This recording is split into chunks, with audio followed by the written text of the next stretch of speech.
നമസ്കാരം. മറ്റൊരു ചോദ്യവുമായിട്ടാണ് ഇപ്പോൾ എത്തിയിരിക്കുന്നത്. ഏതാണെന്നല്ലേ, കേട്ടു നോക്ക്.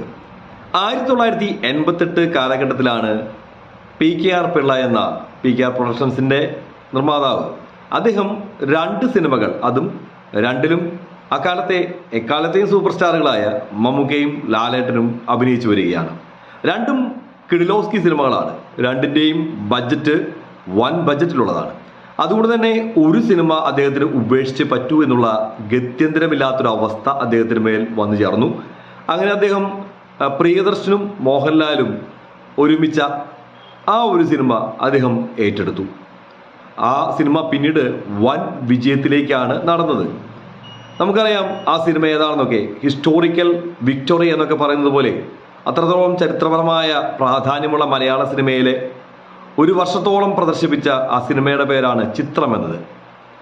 മറ്റ് സിനിമ അദ്ദേഹം ലിബർട്ടി ബഷീർ എന്ന ലിബർട്ടി പ്രൊഡക്ഷൻസിൻ്റെ നിർമ്മാതാവായിട്ടുള്ള അദ്ദേഹത്തിന് കൈമാറുകയായിരുന്നു ചെയ്തത്, വിൽക്കുകയായിരുന്നു ചെയ്തത്. ആ സിനിമ മമ്മൂക്കയാണ് നായകനായി അഭിനയിച്ചത്. ആ സിനിമയെക്കുറിച്ച് ആണ് ഇന്നത്തെ ചോദ്യം. ഏതായാലും നമുക്കറിയാവുന്ന പോലെ ചിത്രം ഒരു ഗംഭീര വിജയമായി മാറി. ചിത്രം ഏകദേശം 366 ദിവസങ്ങളാണ് ഈ സിനിമ അന്ന് റിലീസ് സെൻറ്ററുകളിൽ പ്രദർശിപ്പിച്ചത് എന്നാണ് പറയപ്പെടുന്നത്.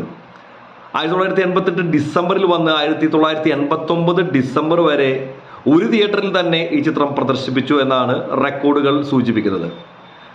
ഒരു സെൻറ്ററിൽ, ഒരു തിയേറ്റർ എന്നതിനേക്കാളുപരി ഒരു സെൻറ്ററിൽ, തിരുവനന്തപുരത്തെ ഒരു സെൻറ്ററിൽ ഈ ചിത്രം അങ്ങനെ 366 ദിവസം പ്രദർശിപ്പിച്ചു.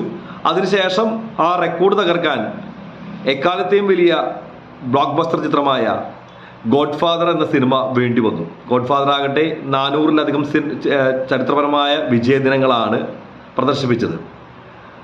അതുവരെ റെക്കോർഡ് ചിത്രത്തിൻ്റെ കൈകളിലായിരുന്നു. ചോദ്യം ഇതല്ല. ചോദ്യം മമ്മൂക്ക നായകനായി അവതരിച്ച ആ സിനിമ, അദ്ദേഹം അഭിനയിച്ച ആ സിനിമ അതേതാണെന്നാണ് ചോദ്യം. PKR പ്രൊഡക്ഷൻ ഇത്തരമൊരു അവസ്ഥയിൽ വന്നപ്പോൾ അന്ന് കൈമാറ്റം ചെയ്ത ലിബർട്ടി ബഷീറിന് വിറ്റ ആ സിനിമ ഏതാണെന്ന് നിങ്ങൾക്ക് അറിയാമോ? അറിയാമെങ്കിൽ നിങ്ങൾക്ക് താഴെ കാണുന്ന കമന്റ് ബോക്സിൽ രേഖപ്പെടുത്താവുന്നതാണ്. ചിത്രം ഒരു വിജയ ചിത്രമാണോ പരാജയ ചിത്രമാണോ എന്നാണ് നിങ്ങൾ ചിന്തിക്കുന്നതെങ്കിൽ അതും ഒരു ഗംഭീര വിജയ ചിത്രമായിരുന്നു. ആ ഒരു ക്ലൂ മാത്രമേ ഞാൻ നിങ്ങൾക്ക് നൽകുന്നുള്ളൂ.